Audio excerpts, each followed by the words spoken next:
Un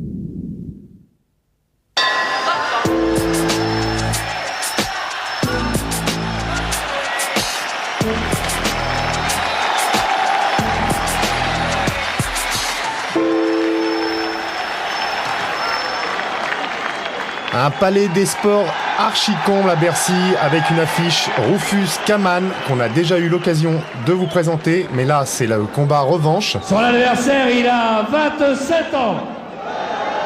Il mesure 1m85, 82 kg.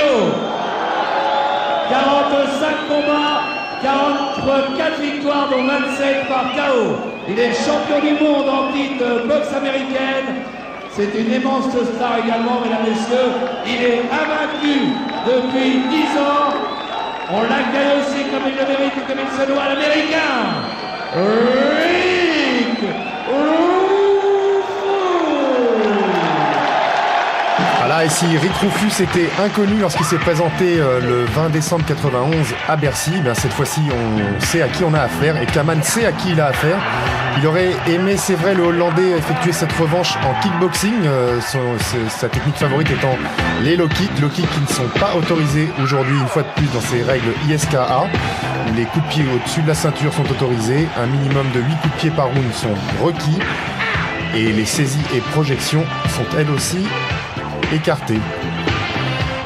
Ouais, c'est vrai que Robbie Kaman avait même légèrement insisté pour que ce combat se déroule dans des règles qui étaient les siennes habituellement, et je dois dire que nous à Canal+, on était un petit peu inquiets quand on avait suivi Sami Khedji dans l'organisation de cet extraordinaire combat, parce que Robbie Kaman c'était un petit peu le boxeur fétiche de Canal, celui qui avait participé au lancement de cette discipline pied-point, et ce Ricky Rufus avec son physique impressionnant, on le pensait dangereux pour un Kaman un petit peu troublé par les nouvelles règles.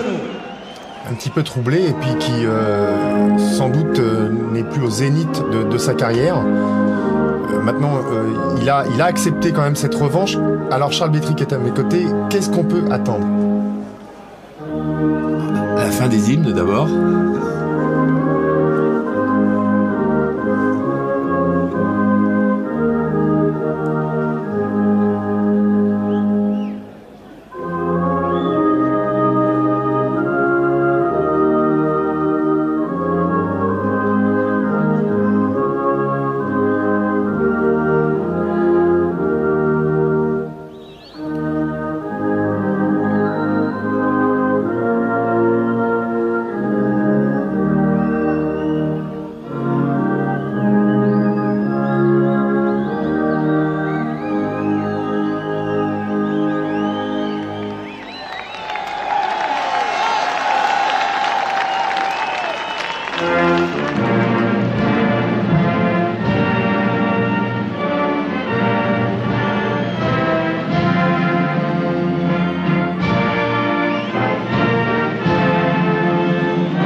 Ce qu'on peut attendre, Kamel, je dirais maintenant, c'est un affrontement très technique.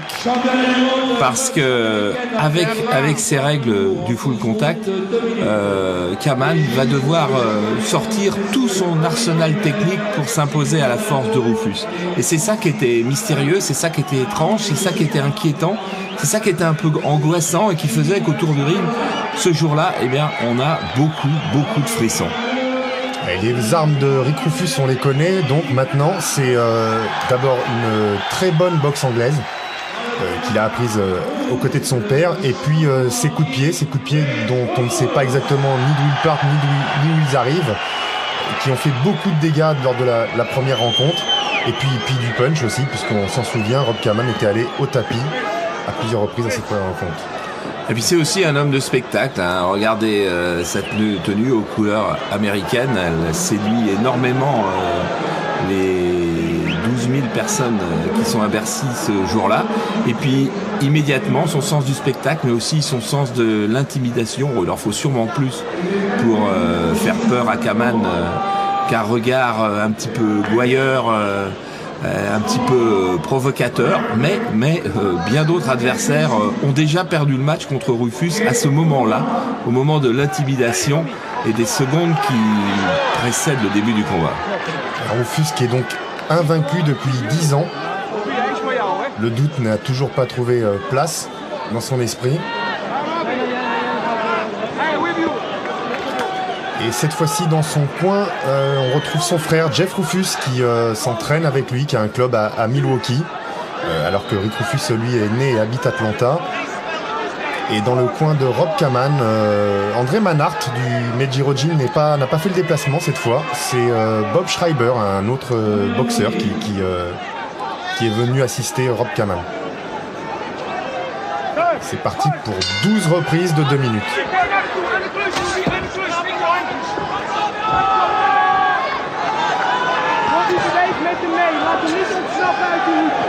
On voit encore que Rufus cherche la distance et repousse son adversaire avec ses sidekicks. Il va falloir que Kaman lève bien le poing droit. On s'en souvient, lors de la première rencontre, il était allé au tapis sur un high kick gauche. Oui, comme d'habitude, Rufus poursuit sa tentative d'intimidation. On sait que dans les sports de combat, la première minute est toujours capitale parce qu'on peut prendre un ascendant psychologique sur son adversaire. Et là, Rufus veut montrer qu'il est le patron, veut montrer que lui n'est pas crispé, est détendu, se sent bien, alors que Kaman, dans les vestiaires, était beaucoup plus crispé. Et quand on est moins décontracté, par exemple, on n'a pas ses appuis, ce qui explique cette première chute, qui n'est pas vraiment sur un coup, mais il n'est pas très très bien dans sa peau, je dirais, Kaman, en ce début de match. Pour l'instant, c'est lui qui avance, un peu comme lors de la première confrontation, et un Rufus qui tourne autour, qui pique comme une abeille, et qui arrive à esquiver les coups en décalant un peu.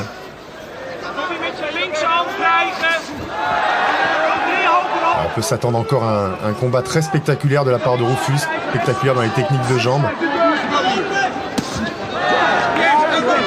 Et dans les techniques de poing, il a fait de nombreux combats en boxe anglaise. Il a cru à un moment qu'il pourrait même atteindre le championnat du monde en boxe anglaise et aller rôder sur le même ring qu'à Mike Tyson ou qu'à Evander Holyfield. C'est pas arrivé, mais enfin, il fait partie des bons poids lourds.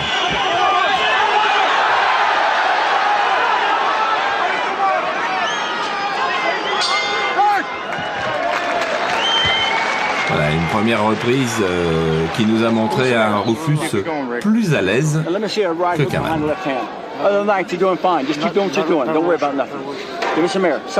Est-ce que Kaman n'aurait pas intérêt à ne pas avancer en permanence comme ça? Il s'offre un petit peu au contre de Rufus. Je crois que son désir à ce moment-là du match, c'est surtout de se libérer, d'oublier ce problème de règles et d'absence de low kick qu'il affectionne particulièrement et de rentrer dans le match. Donc pour rentrer dans le match, pour se libérer, pour bien trouver son souffle, bien trouver sa décontraction, la meilleure solution, c'est souvent d'avancer.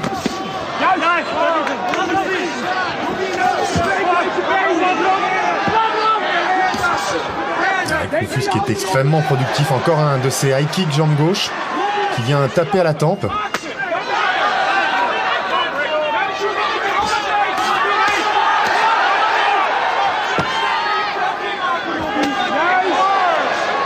Une fois encore, Bercy est plein, c'est la deuxième fois que ça arrive et une fois encore c'est pour cette affiche.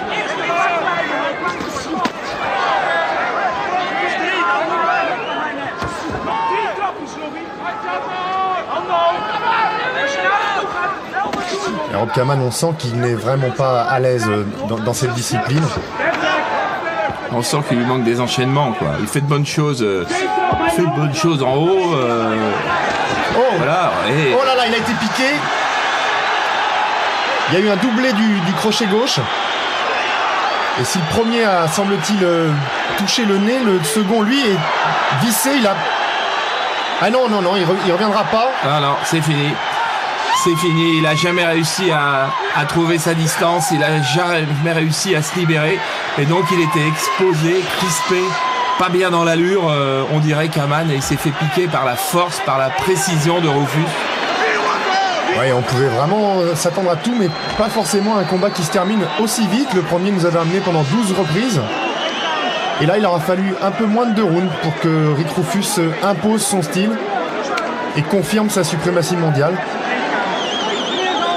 Ah, c'est vrai qu'il nous avait inquiétés dans les jours et les heures qui précédaient ce match. Kaman, et là, crochet gauche, le premier crochet gauche, deuxième crochet gauche.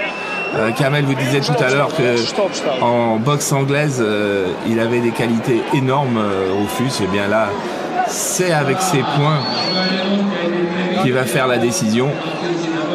La première gauche qui fait déjà extrêmement mal à Kaman, qui peut pas se replacer à distance et qui est touché avant lui-même de contre-attaquer. Et là, c'est fini, crochet gauche à la mâchoire avec un homme de 100 kilos. Kaman avait pris des risques en acceptant ce combat. Il l'avait fait avec énormément de gentillesse pour le kickboxing en France, pour Canal+, pour Sami Khedji. Et il a payé cher son immense fair play. Mais un immense fair play qui lui vaudra quand même l'appréciation du public, parce que on peut pas lui en vouloir à Rob Kaman. Il a joué plus que le jeu. Il a accepté de revenir dans les règles de son adversaire. Et malheureusement, cette tentative s'est soldée par un échec un peu plus cuisant que la première fois. Et je peux vous dire que le public de Bercy avait évidemment apprécié la force et le talent de Rufus, mais avait eu énormément mal au cœur de voir Robbie Kaman électrocuté en 4 minutes au Palais des Sports. Il faut dire que c'est pas le même caractère. Voilà, et que vive la France, bah oui, Rick Rufus, il a besoin maintenant de conquérir le public. Alors par sa boxe, évidemment, il l'a fait, il n'y a aucun souci là-dessus, mais c'est vrai, il est arrogant, il est, on va pas dire imbuvable, mais c'est vrai, il passe un peu moins bien que Rob Kaman. Oui, mais ensuite, les vainqueurs ont souvent toujours raison. Rick aime aussi combattre en France et il aime adresser quelques mots. Je pense en anglais, il y a toujours quelqu'un pour traduire. I'd like the French audience, thank you for being here. I'd like to thank Rick Rufus for the chance to shut out the title.